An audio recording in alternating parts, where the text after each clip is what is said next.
Halo, kembali lagi bersama saya Ida Nurlela. Pada pembahasan kali ini, saya akan membahas mengenai hak akses dan security matrix. Oke, mari langsung saja kita ke slide selanjutnya. Jadi, apa itu hak akses? Jadi, hak akses di sini merupakan hak akses user yang dibuat oleh kita pada Odoo. Jadi, kita bisa membuat dan mengatur akses dari setiap user yang sudah dibuat, di mana kita sendiri yang merupakan sebagai adminnya. Lalu, di sini ada skenario yang telah dibuat oleh saya, di mana skenario tersebut adalah Michael merupakan seorang karyawan yang bekerja di PTA. Michael memiliki job desk yang sering berhubungan dengan merencanakan, mengarahkan, atau mengkoordinasikan kebijakan dan program pembelian. Antara lain, melihat rantai pasok yang akan dibeli produknya oleh perusahaan dan mengidentifikasi harga termurah di pangsa pasar, di mana Michael di sini menjabat sebagai inventory manager. Lalu, selain Michael, di sini ada beberapa karyawan yang memang menjadi karyawan di PTA ini.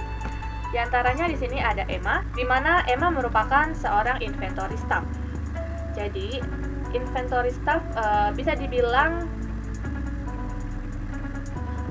tugasnya yaitu tanggung jawab mencatat pembelian, memelihara database, melakukan perhitungan fisik persediaan, dan rekonsiliasi perhitungan stok aktual dengan laporan yang dihasilkan komputer. Selain itu, menerima, membongkar, dan mengirimkan barang persediaan ulang barang-barang seperlunya, seperti rak label, lalu memproses dan atau menyetujui tagihan untuk pembayaran. Sedangkan pada Darlene atau sebagai sales staff, di mana tugasnya yaitu menawarkan barang atau jasa produksi perusahaan kepada konsumen, lalu menjelaskan spesifikasi produk yang dijual kepada konsumen, lalu memberikan simulasi hitungan biaya yang harus dikeluarkan dan menjelaskan manfaat yang akan diperoleh dari suatu produk, juga melakukan komunikasi dengan pelanggan. Lalu di sini ada purchasing staff, di mana Caca merupakan purchasing staff. Jadi tugasnya yaitu melakukan pembelian barang dari supplier atau pemasok, di mana bagian ini juga memiliki tanggung jawab untuk menjaga jumlah stok hingga melakukan negosiasi dengan vendor. Lalu di sini ada Barrow sebagai manufaktur staff, di mana tugasnya yaitu mempersiapkan material yang berkaitan dengan proses produksi. Selain itu, mengoperasikan mesin produksi, mulai dari menyalakan, menjalankan, memantau, dan mematikan mesin, melaksanakan kebijakan dan merencanakan produksi yang telah ditetapkan oleh perusahaan. Lalu yang terakhir di sini ada Amanda sebagai invoicing staff, di mana invoicing staff di sini merupakan seseorang yang bertanggung jawab terhadap segala aktivitas keuangan, baik dari pengelolaan, penerimaan, transaksi, pencatatan, dan juga laporan. Lalu kita beralih ke security matrix. Apa sih security matrix? Jadi, security matrix merupakan fitur yang digunakan untuk melihat role-nya sebuah akun atau user, apakah bisa melakukan create, update, dan delete, atau biasa disingkat dengan CRUD, atau cuma bisa membuat dokumen saja pada bagian tertentu yang dikehendaki oleh admin, di mana kita juga bisa mengubah ketentuan yang ada atau disesuaikan dengan kebutuhan sebuah perusahaan. Jadi fungsi security matrix ini bisa dibilang digunakan untuk mempelajari berbagai konsep, prinsip, dan standar untuk merancang dan juga mengimplementasikan aplikasi sistem operasi. Lalu manfaat dari security matrix yaitu mengatur akses menu, tab, file, button, dan lain sebagainya berdasarkan grup. Lalu dapat mengakses model sampai tingkat CRUD atau create, update, dan delete. Lalu dapat mengatur akses record atau data suatu model berdasarkan grup atau user. Ini merupakan tampilan security matrix yang telah saya buat, di mana role usernya di sini ada inventory manager, inventory staff, sales staff, purchasing staff, manufacturer staff, invoicing staff, dan juga admin. Di mana admin di sini yaitu merupakan saya sendiri yang akan membuat user yaitu inventory sampai invoicing staff sini. Untuk modul yang dipakai yaitu di sini ada inventory, modul sales, modul purchase, modul manufacture, lalu kemudian modul finance atau invoicing. Untuk admin sendiri pada modul inventory dia bisa melakukan CRUD atau create, update, dan delete. Begitupun pada sales, purchase, manufacture, invoicing, atau finance. Lalu pada role user invoicing atau staff, di mana pada modul-modul tertentu saja dapat melakukan akses. Seperti di modul inventory, yaitu dia bisa melakukan akses yaitu read. Lalu di modul finance atau invoicing, invoicing staff dapat melakukan create atau read. Create dan read. Lalu pada manufacturer staff, pada modul inventory, manufacturer staff bisa melakukan read. Lalu juga pada modul manufacturer sendiri yaitu read. Lalu kemudian di sini ada purchasing staff, di mana pada modul inventory, purchasing staff dapat melakukan read. Lalu kemudian pada modul purchase sama juga, dan juga finance atau invoicing. Lalu kemudian di sini ada sales staff, di mana pada modul inventory, sales staff dapat melakukan read. Lalu pada modul sales staff dapat melakukan create dan juga read. Lalu di modul finance atau invoicing, sales staff dapat melakukan read. Lalu di sini ada inventory staff, di mana pada modul inventory staff dapat melakukan create dan juga read. Lalu di modul finance atau invoicing juga dapat melakukan read. Sedangkan pada inventory manager, di bagian modul inventory manager dapat melakukan create, read, update dan juga delete. Lalu pada modul sales, inventory manager dapat melakukan read, begitupun sampai modul finance atau invoicing. Lalu kemudian kita beralih pada data user untuk diimport. Jadi saya sudah membuat data untuk user-user yang memang akan saya buat nanti di Odoo. Di sini ada beberapa field yaitu name, login, dan password. Dimana untuk name terdapat beberapa nama yang sebelumnya merupakan karyawan dari PTA. Lalu pada field login, di sini saya membuat seperti akun Gmail atau akun buat login serta password yang saya buat juga. Di sini saya samakan semua untuk passwordnya yaitu 123. Lalu langsung next. Lalu selanjutnya di sini ada analisis aspek akses, di mana saya menganalisis modul inventory pada menu produk. Langsung saja kita akan membuka modul inventory di Odoo untuk menganalisis aspek akses pada menu produk. Seperti yang sebelumnya dijelaskan bahwa mungkin ini sekedar pembuktian saja ya. Jadi saya akan membuka modul inventory pada dua user, yaitu user admin dan juga user biasa. Yang di sebelah kanan merupakan tampilan dari user admin atau ini yang saya punya. Kemudian sini tampilan user yang sudah dibuat sebelumnya. Pada modul inventory ini saya akan menganalisis satu side menu, yaitu side menu produk. Di sini pada tampilan user yang sudah saya buat pada inventory, yaitu yang bagian produk, terdapat beberapa submenu lagi, yaitu produk varian, lots atau serial number, lalu ada package. Untuk di admin sendiri sama tampilannya atau submenu yang tersedia di submenu produk. Mungkin kita bisa mencoba satu-satu. Kita akan melihat submenu dari produk. Nah, ini merupakan tampilan dari submenu produk yang ada di admin dan juga user. Coba kita akan mencoba membuat produk baru misalkan. Di sini untuk yang user terdapat error alias memang tidak ada akses untuk membuat sebuah produk. Sedangkan di admin sendiri dia bisa membuat produk. Nah, ini merupakan tampilannya. Selain itu juga bisa melakukan print label, update quantity, replenish. Sedangkan yang di user sendiri mereka tidak memiliki akses. Oleh karena itu keterangannya error. Kita akan silang saja. Mungkin di sini saya akan mencoba fitur lain seperti filter.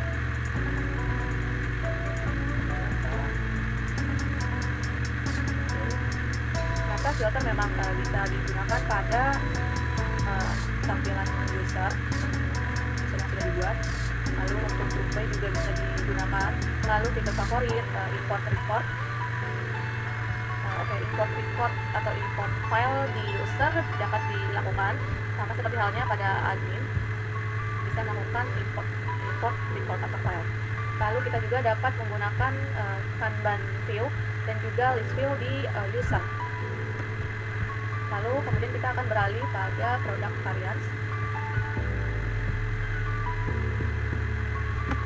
Nah, ini merupakan tampilan dari admin dan juga user. Kita akan coba lagi di sini untuk membuat product variants. Oke, sama halnya seperti sebelumnya bahwa untuk membuat product variants user tidak dapat akses seperti admin. Sedangkan admin sendiri dia dapat membuat product variants.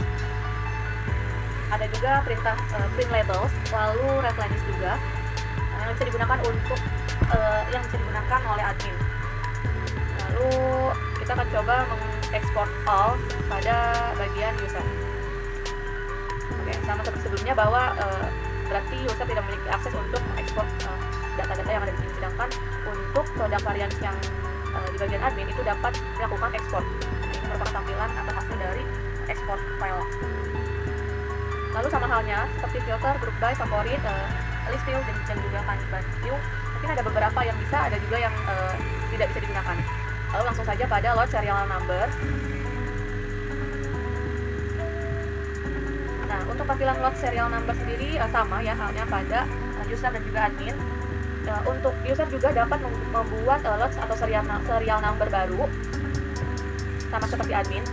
Juga dia dapat melakukan export file untuk serial number seperti admin. Nah, lalu untuk beberapa fitur yang ada di atas juga dapat digunakan sama seperti admin pada bagian user. Lalu kemudian ada submenu package. Kita akan beralih ke package. Nah, ini merupakan tampilan dari package user dan juga admin. Kita akan mencoba melihat apakah pada bagian user package bisa dibuat.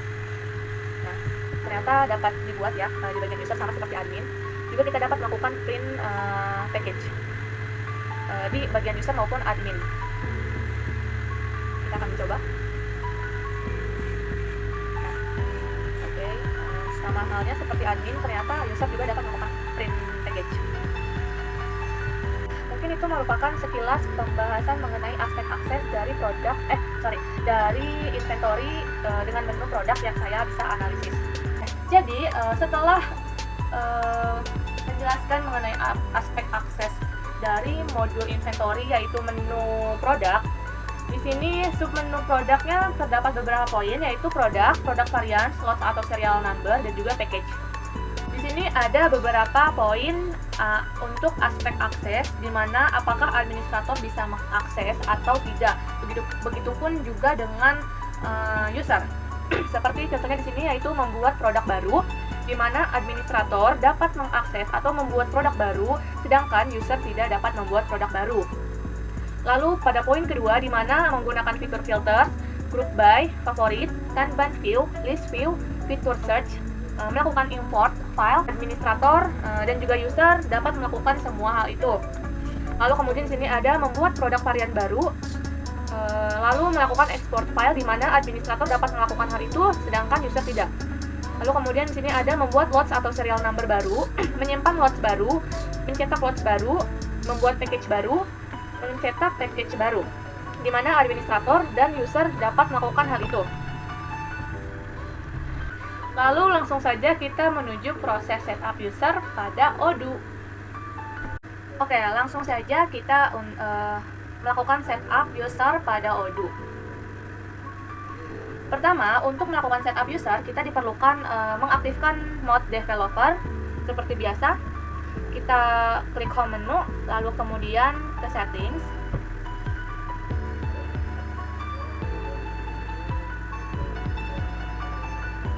Oke, lalu kita scroll ke bawah. Kita aktifkan terlebih dahulu developer mode-nya.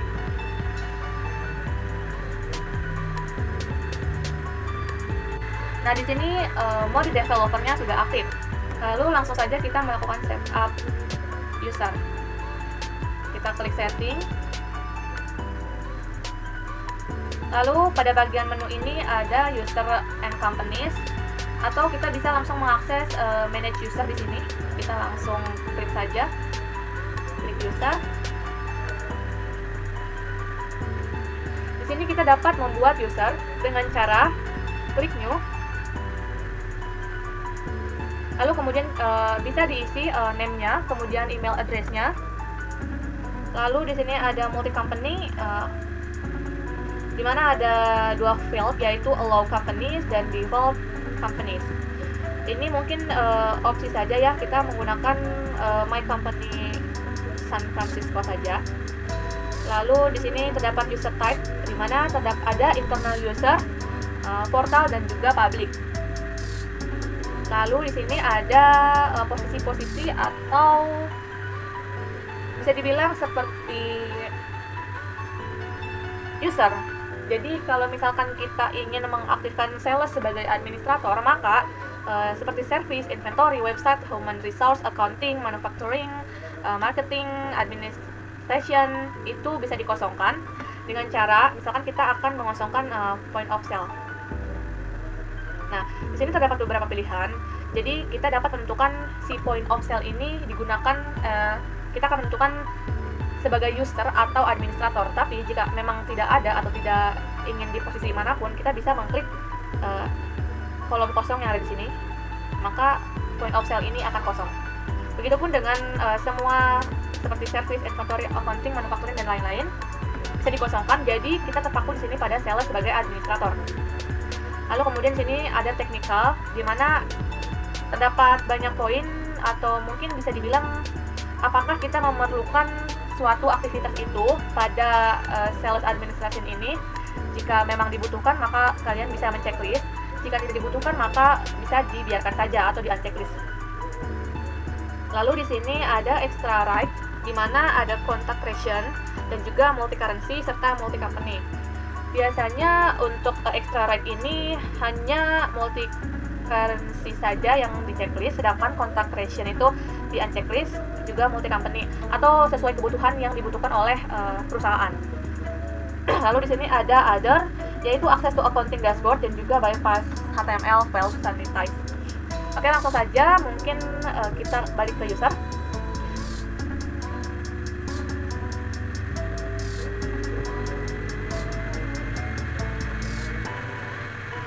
Di sini saya akan melakukan import data-data yang memang sudah saya buat sebelumnya di sini. Seperti yang sudah saya jelaskan pada slide sebelumnya. Di sini saya sudah menyiapkan file name, login, dan password. Setelah itu kita dapat mendownload file yang sudah dibuat dengan cara klik file, lalu kemudian di sini ada fitur download. Langsung saja kita download ke Microsoft Excel. Tapi karena saya sudah memiliki filenya dan sudah di-download, maka langsung saja kita melakukan import dengan cara klik favorit, lalu kita import record. Kemudian di sini saya akan mengupload file yang sudah saya buat tadi di sheet sebelumnya. Jadi import file ini dapat berupa Excel atau CSV. Tapi karena saya sudah membuat file Excel, jadi langsung saja kita upload. Download. Nah, ini adalah data import. Kita klik saja, lalu klik open. Kita tunggu sebentar. Oke, nah di sini terdapat ada file column, audio file, dan juga comment. Pada name ini saya sudah menginput beberapa data seperti sebelumnya, seperti Amanda, Barrow, Caca, Darlin, dan juga Emma. Di sini juga ada loginnya atau untuk login. Lalu kemudian di sini ada password. Untuk melakukan apakah file ini berhasil atau tidak, kita dapat melakukan tes. Di sini kita langsung tes saja. Nah, ketika ada pemberitahuan everything seems valid, maka bisa dikatakan import data ini berhasil. Lalu langsung saja kita import.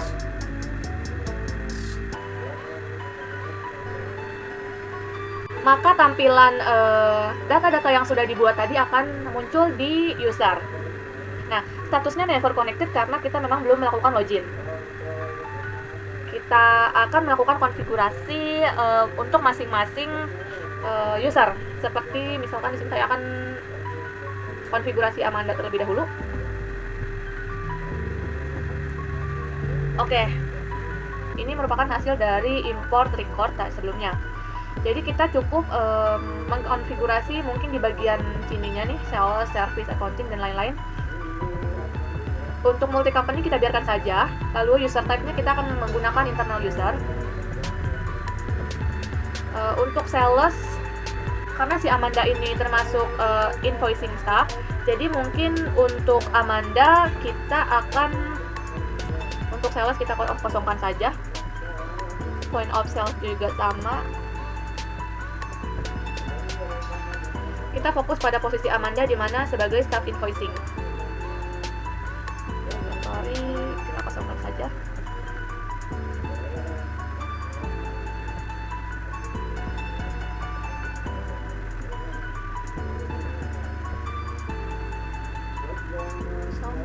Nah, di sini saya menyisakan accounting, di mana si Amanda ini kita akan memberikan akses sebagai billing administrator.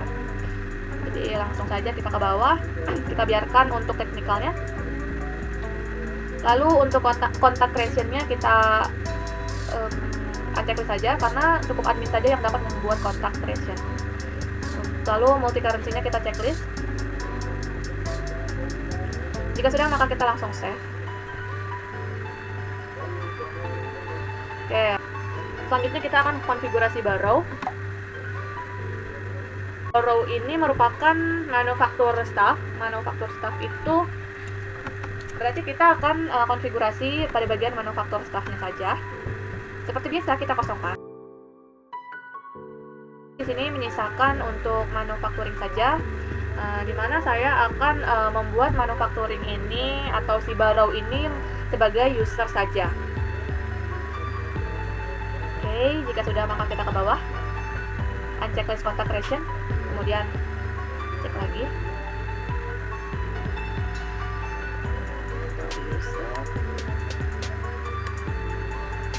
Oke, langsung saja kita save.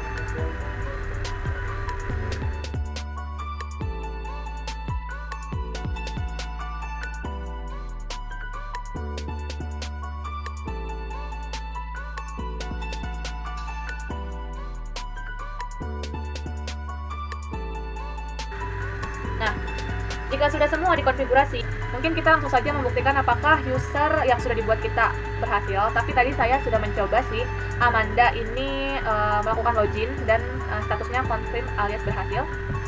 Ini merupakan tampilan dari usernya Amanda.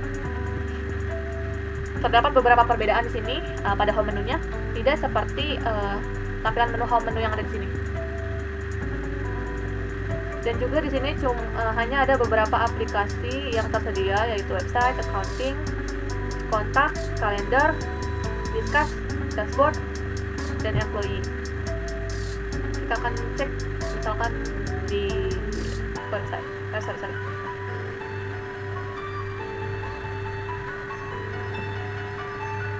Oke, kita coba ke kontak.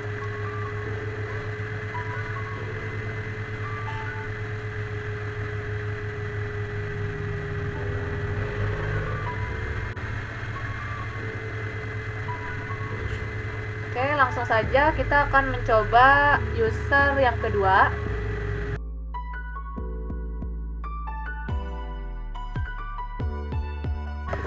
Sekarang kita akan refresh untuk melihat status never connected-nya akan berubah menjadi confirm.